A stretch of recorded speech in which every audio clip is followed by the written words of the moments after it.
சுமானக மக்கள் நம்மளாம் எதிர்பார்த்த மாதிரி பிக் பாஸ்க்கான 3வது ப்ரோமோ வந்திருக்கு. இந்த ப்ரோமோல பாத்தீங்கன்னா சேதனை ஆதிரை அவர்களுக்கான கேஸ் எடுத்து ரிட்டர்ன் பேசுறாங்க. ஆதிரை அவர்கள் வந்து எஃப்ஜே மேல ஒரு கேஸ் போட்டிருப்பாங்கல்ல, சார் அவன் பெண்களை யூஸ் பண்றான் சார், ஒரு மாதிரி பெண்களை யூஸ் பண்ணி அப்புறம் ஒரு விக்டிம் கார்டு பிளே பண்றான் சார், எனக்கு ஒரு நியாயம் வேணும் சார்னு சொல்லிட்டு ஆதிரை ஒரு கேஸை போட்டிருப்பாங்க.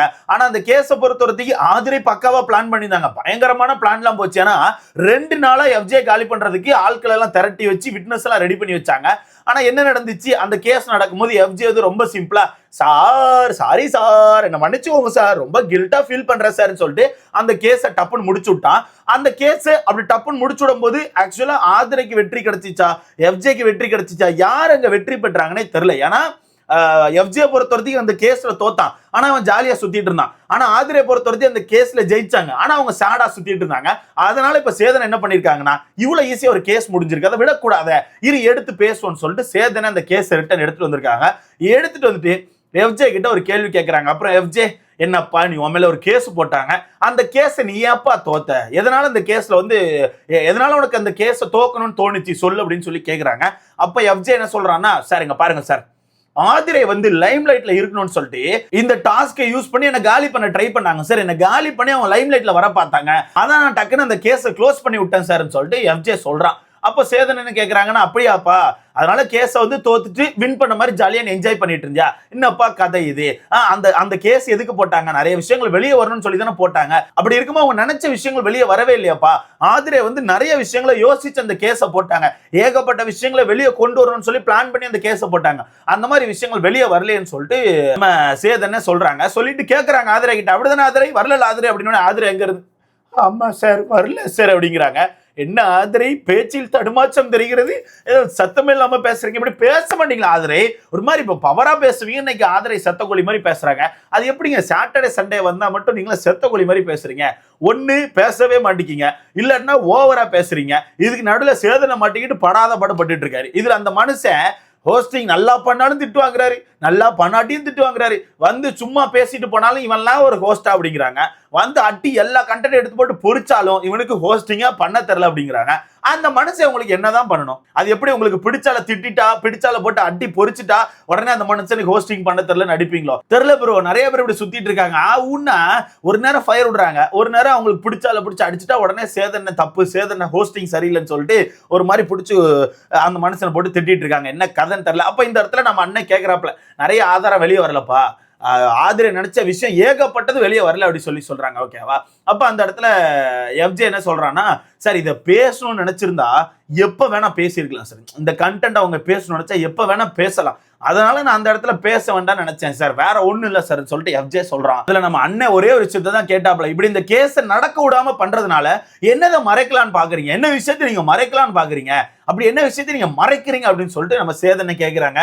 எஃப்ஜே நீ மறைக்கிற விஷயத்த ஓப்பனா சொல்லிரு எஃப்ஜே, அதான் கேட்கறாங்களா, சேதனை கேட்கறாங்க, ஆதிரை கேட்கறாங்க என்ன மறைக்கிறேன்னு சொல்லிட்டு ஓப்பனா சொல்லி, ஆதிரை என்கிட்ட முத்தம் கேட்டா சார்ன்னு சொல்லிட்டு ஓப்பனா சொல்லிருப்பா, டப்புன்னு சொன்னா கேஸ் முடிஞ்சில்ல.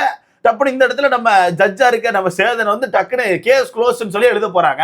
இதுக்கு போட்டு ரொம்ப கஷ்டப்பட்டுட்டு இருக்க, அன்னைக்கு நீ தானே ஓப்பனா சொன்ன, இவ வந்து ஸ்டார்டிங்ல ஃப்ரெண்டா பழகின மாதிரி எனக்கு தெரியல, அதனால தான் நான் வந்து விலகி போனேன், ஆள் இருக்குன்னு சொல்லிட்டு என்கிட்ட வந்து முத்தம் கேட்டா அதனால தான் விலகி போனேன்னு சொல்லி சொன்னல, அதுக்கப்புறம் தான் ஆதிரை வீட்டுக்கு உட்காந்து அழுதாங்க, ஏன்னா அவங்களுக்கான விஷயம் வெளியே வருதுன்னு சொல்லிட்டு பயப்பட்டாங்களே, இங்கேயும் சொல்லிரு, இங்கேயும் டக்குன்னு சொல்லிரு சார், அந்த கேஸ் வந்து எதுக்கு க்ளோஸ் ஆகணும் நான் நினைச்சேன்னா, அவ வந்து என்கிட்ட முத்தம் கேட்டா சார், அந்த விஷயத்த நான் அங்க சொன்னா அவளுக்கு ஒரு லைஃப் இருக்கலாம் சார், அவளுக்குன்னு ஒரு பாய் ஃப்ரெண்ட் இருக்காங்களா சார், பாய் ஃப்ரெண்ட் வந்து தற்கொலை பண்ணிப்பா சார், அதனால நான் வந்து சொல்ல சார்ன்னு சொல்லிருப்பா. ஏன்னா அந்த பொண்ணு பண்றதெல்லாம் பண்ணிட்டு அப்புறம் அவன் தள்ளி போயிட்டான்னு சொல்லிட்டு, ஐயோ அவன் தள்ளி போயிட்டான்னு சொல்லிட்டு அவனை வச்சு ஒரு கேம் ஆட ட்ரை பண்ணுது. ஓகே, இங்க எஃப்ஜே பயங்கரமான ஒரு கேமை போட்டிருக்கான், அவனும் நெருங்கி பழகி இருக்கான், க்ளோஸா தான் இருந்தா, இல்லன்னு நான் சொல்ல.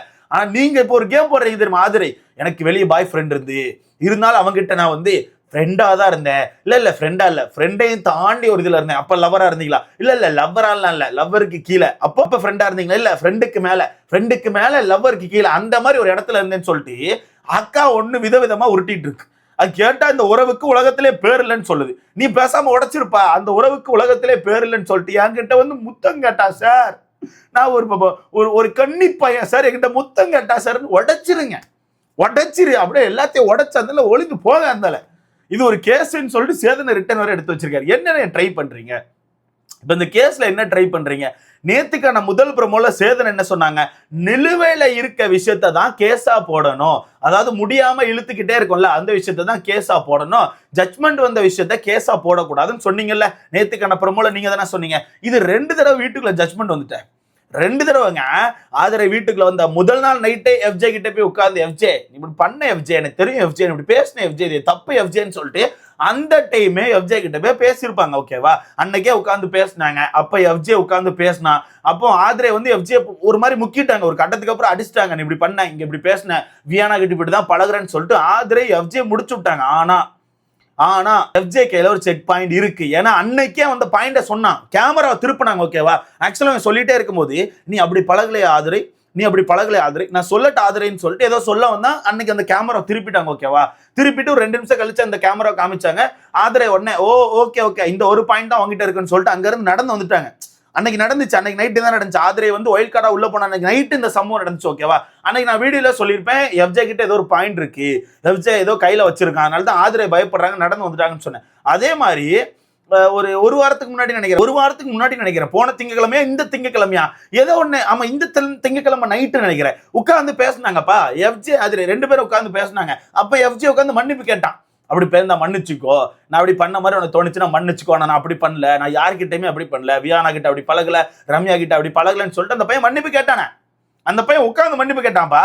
அப்போ அந்த கேஸ் முடிஞ்சிட்டு தானே அர்த்தம். அப்ப நீங்க திரும்ப அந்த கேஸை தோண்ட நினைக்கிறீங்கன்னா, அங்க அசிங்கப்பட போறது எஃப்ஜே ஆதிரி 2 பேர் தான். 2 பேர் தான் அசிங்கப்பட போறாங்க. இதுல சேதனை வந்து இருந்துகிட்டு நிறைய ஆதாரம் வெளியே வரலங்க, நிறைய விஷயம் வெளியே வரலங்க அப்படிங்காங்க. ஏன்னா வெளியே வந்துச்சுன்னா 2 பேருக்கான பேர் நாரி பேரோனே. அப்ப அதுக்கு தான் ட்ரை பண்றீங்களா? எனக்கு சத்தியமா புரியல ப்ரோ. நீங்களே யோசிச்சு பாருங்களேன். ஒருவேளை எஃப்ஜே அந்த கேஸ் நடந்துட்டு இருக்கும்போது டக்குன்னு இல்ல சார் அவங்க என்கிட்ட ஃப்ரெண்டா பழகல, அவங்க உண்மையா என்கிட்ட லிமிட் தாண்டி தான் பழகுனாங்க, ஏன்னா என்கிட்ட முத்தெல்லாம் கேட்டாங்கன்னு சொல்லி அவங்க கோர்ட்ல வச்சு சொல்லியிருந்தா என்ன மாதிரி ஆயிருக்கும்? கொஞ்சம் யோசிச்சு பாருங்க. அது ஆதரைக்கு மிகப்பெரிய கெட்ட பேர் தானே. ஆதரை வீட்டுக்குள்ள போயிட்டு எஃப்ஜே பழக்கலன்னு சொல்லிட்டு போயிட்டு அவங்க பேரை திருப்பி அவங்களே நாத்தன மாதிரி ஆயிருக்கும்ல. அப்ப என்ன திருப்பி எடுத்து போட்டு அடிச்சிட்டு இருக்கீங்க?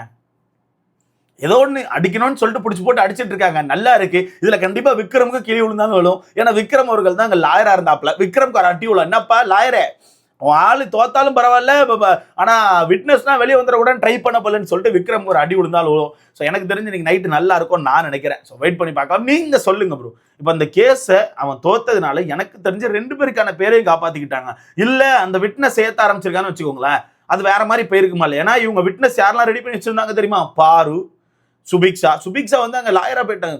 சுபிக்ஷா வந்து ஜட்ஜா இருந்தாங்கன்னு நினைக்கிறேன். ஆமா, சுபிக்ஷா ஜட்ஜா இருந்தாங்க. பாரு, கனி, சபரின்னு சொல்லிட்டு வீட்டுக்குள்ள இருக்க நிறைய பேரை கூட்டு பேசி அரோரா எல்லாரையுமே கூட்டு பேசி ரெடி பண்ணி வச்சிருந்தாங்க. அரோரா தான் லாயர் நினைக்கிறேன். அதனால தான் அரோரா பல பாயிண்ட் எடுத்து போட்டு அடிச்சிட்டு இருந்தாங்க. அப்படி இருக்கும்போது இந்த கேஸ் நடந்துச்சுன்னா 2 பேருக்குமே கெட்ட பேர் தான். 2 பேருக்கான பேரும் நாரி இருக்கும். ஏன்னா இங்க வியானா அந்தர்பல்ட்டி அடிக்க ரெடி ஆயிட்டா. வியானா அந்த கேஸ்ல என்ன சொன்னா தெரியுமா? இல்ல என்னெல்லாம் அவன் அப்படி யூஸ் பண்ணல, நாங்கெல்லாம் கரெக்டான இதுல தான் இருக்கோம், நாங்க என்ன பாண்ட்ல இருக்கோம் எனக்கு தெரியும், அப்படி கேஸ் போட்டு என்ன மேலே ஏத்துறா நான் சொல்லுவேன், சும்மா என் பேரை உள்ள எடுக்காதீங்கன்னு சொல்லிட்டு அந்த வியானா பொண்ணு சொல்லிச்சு. சோ கெட்ட பேர் எனக்கு தெரிஞ்சு அதிகமா ஆதரைக்கு தான் போயிருக்கும். அது தெரியாம சேதனை இப்ப எடுத்து போட்டு அந்த கேஸை பேசியிருக்கணும், டாஸ்கை பேசியிருக்கணும். அதை பேசியிருந்தா தானே வெளியே வந்திருக்கும். அதை பேசினா என்ன ஆயிர போது, என்ன விஷயம் அப்படி வெளியே வந்துற போது, பேசுறதுக்கு தானே நாங்க கோர்ட் டாஸ்க் கொடுத்துருக்கோம்னு சொல்லிட்டு அண்ணன் சொல்றாங்க. நீங்க பேசுறதுக்கு தான் கொடுத்துருக்கீங்க, ஆனா அவங்க 2 பேரும் நிறைய பேசி வச்சிருக்காங்களா ஆல்ரெடி. அதெல்லாம் வெளியே விட்டா 2 பேருக்கான பேர்லாம் நாரி போயிடும். அது தெரியாம அண்ணன் இன்னைக்கு எடுத்து பேசிட்டு இருக்காங்க. சரி ஓகே, ஏதோ பேசணும்னு எடுத்து பேசுறாங்க போல. சோ இதை பத்தி உங்களுக்கான கருத்து சொல்லிட்டு மறக்காம கமெண்ட்ல போடுங்க. அடுத்த